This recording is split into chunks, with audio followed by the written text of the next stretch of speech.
إلا الله ولي الصالحين، وأشهد أن سيدنا محمدا عبد الله ورسوله خاتم الأنبياء وسيد المرسلين، صلى الله عليه وعلى آله وأصحابه والتابعين وتابعيهم بإحسان إلى يوم الدين.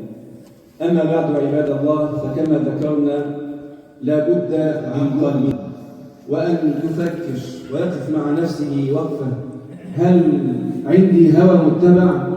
فإن كان الأمر كذلك في أمر من أمور الدين أو الدنيا، فإنه يجب أن يقف مع نفسه وقفة ويحاسبها. يجب أن يقف مع نفسه وقفة ويحاسبها، كما قال عمر رضي الله عنه فقال: حاسبوا أنفسكم وزنوا أعمالكم قبل أن توزن عليكم.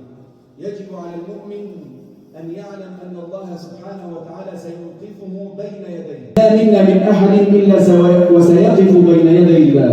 أنا وأنت كل واحد منا سيقف. ليس هناك من يدافع عنه من أخ أو محام أو ما إلى ذلك، كما قال صلى الله عليه وسلم: ما منكم من أحد إلا ويكلمه ربه، سيكلمه ربه ليس بينه وبينه ترجمان، فينظر أيمن منه فلا يرى إلا ما قدم، وينظر أشأم منه فلا يرى إلا ما قدم، وينظر بين يديه فلا يرى إلا النار تلقاء وجهه. فاتقوا النار ولو بشق تمرة. المؤمن لابد أن يتذكر هذه اللحظة، أنه سيحاسب على وقته، سيحاسب على علمه، سيحاسب على شبابه، سيحاسب على ماله، سيحاسب على صحته.